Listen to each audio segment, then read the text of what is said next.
welcome is the founder and chief editor of Harbor Times. That's right. Mr. Andrew Work. That's right. Pleased to be back here with Vincent Wong of HKSOW, Solutions on Wheels, and ready and raring to go for 2016. Yep. Happy New Year. Happy New Year. All right. So Vincent, I go away on holiday. All hell breaks loose, especially in the last couple of days when I go off the grid. What has been going on in this town since I've been away, especially the last 2 or 3 days?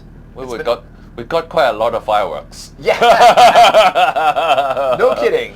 I have to admit, the fireworks did make international news. Hong Kong was known, like I was in Vancouver, and then I was in Whistler for New Year's Eve. Special thanks to my host for the New Year's Eve party up at Whistler.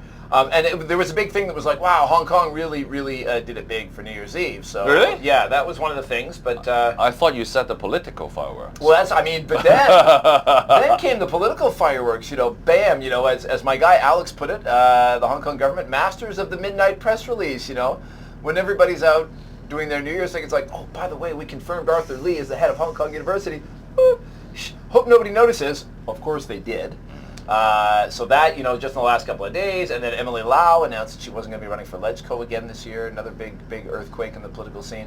Good for her. Yeah, and then Li Bo. So which one do you want to start with? Anyway, whatever you like. Ladies first? Ladies first. Okay, so Emily Lau is saying she's not going to run. Yep. Still wavering on the question of her chairmanship, which it sounds like to me from the comments she's made that she's going to hold on to that until the election in December. You see, the question is, is Emily not willing to run, or she can no longer run? That's a good question. I'm pretty sure she could still get elected if she wanted to run. But is it with declining vote count? She said that she'll put her name on as like a second or third tier on the list for LegCo, which is basically like saying you're not interested in the job anymore. Still, I don't know whether this will be detrimental to the party. To not even have if she, you see, some people would believe that by putting her name on the list, on the queue, on second place, might help the first one to get in. But there are also Democratic Party members who told me it could be the kiss of death. Are that many people that upset with Emily right now? Yeah. Really? Oh, okay. Particularly if the younger generation wants to target a younger voter base. Right. Having Emily Lau in the queue may be detrimental to their possibility of getting elected. Even if she's like third on the list? Yeah. I know everybody knows does a third ever get elected? No. They're just window dressing. No. Even second has become more and more difficult. So there's a difference in politics when you talk about people's positives and then their negatives. Negatives are like, I won't vote for those guys because their name's on there, right? Which is different from a positive, I will vote. And the neutral is, Emily's on there, number 3, I don't really care either way because it doesn't make a difference. But you're saying that some people are negative on her. Yeah, especially the protege of Emily Lau, Lam Chuk Ting, has openly said that... Sorry, Lam Chop Ting? Lam Chuk Ting. Oh, Lam Chuk Ting. Okay, gotcha. Not chopping. Not lamb chop? Not lamb chop. Okay, gotcha. Yeah. Okay, so he's going to run, and he's so still she openly said that he really wants to run. Okay. Hinting that Emily should be chopped. Yeah. So a few days later. Yeah, there she goes. So she's done it. Salute for service, Emily Lau. We did an interview with her about a month and a half ago, and one of the things that really struck us in the interview was the fact that there didn't really seem to be a coherent plan. We're like, so what's your plan going into the LegCo elections next year? You got a year to map this out, right? You got district council. And there was like no plan. There was no plan. It starts to make a little more sense why. Yep. And I think it's a typical plan for the Democratic Party to have no plan. Yeah. You see? Well, that was our story, unfortunately, which, and of course then there's the broader pan-Democrat group.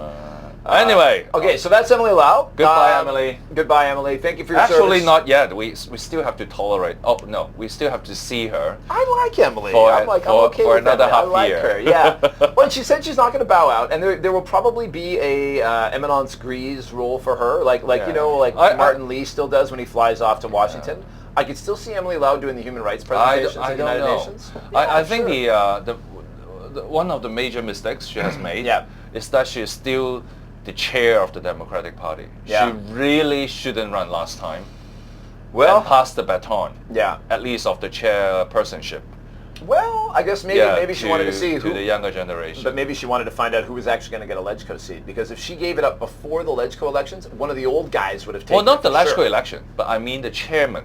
Well, that's what I'm saying. Yeah, of the Democratic Party. If she had given it up before the LegCo elections of 2016, another one of the old guys would have grabbed onto that chairmanship. But if she waits until after the election, it'll be a different mix of people in, so it'll be quite interesting. I don't know. I mean, if it's too late now. Everything is too late now. Okay, let's move it quickly. Emily Lau. King Arthur. King Arthur. So Arthur Lee, the guy's got a great CV. He looks great on paper. Just I'm not sure if he's the right guy for the job right now because everybody's flipping out. I mean, I remember when we had a change of principals at McGill when I was there, and people looked at it and they're like, everybody was like, yeah, this is a good choice. There was consensus in the community, students, faculty, everybody happy. Done. Every change they've had since then, everybody happy. But I mean, this is going to be an ongoing war. You know what? Really? Do they need I have a different take on that one. Yeah. I think of course, Arthur is not a very popular public figure. Yeah. But I think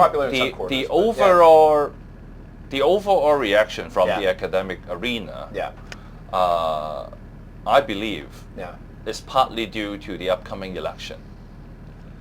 The election committee. The electorate committee. The 1,200 strong. Yeah, the 1,200 strong. Right, for the chief executive. And a lot of the academics wants to get in so that they can pick the chief executive themselves. So. Does Hong Kong U have a voting bloc, or does somebody control that at the council level? No, they don't have voting blocks, but the professors have votes. So I think that might partly contribute to the recent controversies. Not only on this one, not only on Arthur Lee, but also on the retirement schemes public consultation. You see a lot of social workers, even the more moderate ones, have been very outspoken, publicly attacking the government. Right. So the government has taken a big surprise and also a big hit as well. So I think the electoral committee would be... Election politics are already being played out. Yeah, would be a key factor of the upcoming political issues in Hong Kong. So all right, we'll see. So this Arthur Lee thing might play into that. Yeah. And then of course, we can't take a day without talking about this guy Li Bo that has disappeared from Hong Kong. Now of course we don't really know what's happened to him, but from the way his wife's telling it, it's I don't want to say like he's definitely kidnapped by the the latest news this morning from the Global Times from the mainland. They already have an article saying that the Hong Kong people is trying to get used to getting snatched out. Trying to make a big fuss out of it. Yeah. So I think they might have checked, or at least they might have done something to make sure that the public bodies in the mainland would not be involved. That's why they have this article. So I think, I think they have already done what they need to be do. Maybe fact checking, maybe. So you think the Global Times guys got a line inside the Chinese? The Global Times are secret police publicly said that you Hong Kong people are overly sensitive. Then they must have done something before they toss this line. Because later on they'll look like idiots if it does turn out it was like Chinese secret police. So they must have done something. I don't know what is it, but we'll see. And hopefully Mr. Lee will be safely. However, we have no denial. We have no denial from any branch of the Chinese government that they took. There's nobody saying, "Nah, it wasn't us." Nobody's saying that, right? No, they said it in Global Times. Yeah. I mean, like an official statement from somebody. Yeah, they won't. I don't think they won't. I think the Global Times article means that they won't. Because I think... So you think they're going to black ops deep six this guy permanently? There's never going to be him popping up in a trial in China? I think even if they have any announcement, the best way to do is through the Security Bureau of Hong Kong. Right. That is the wisest move.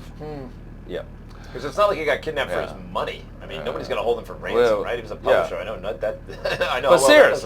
But on the other hand, nobody really takes all his books very seriously. Yeah. So it will be an overreaction. Yeah. If this is some kind of what they call a political kidnap. kidnapping, all that. There's something wacky going on here.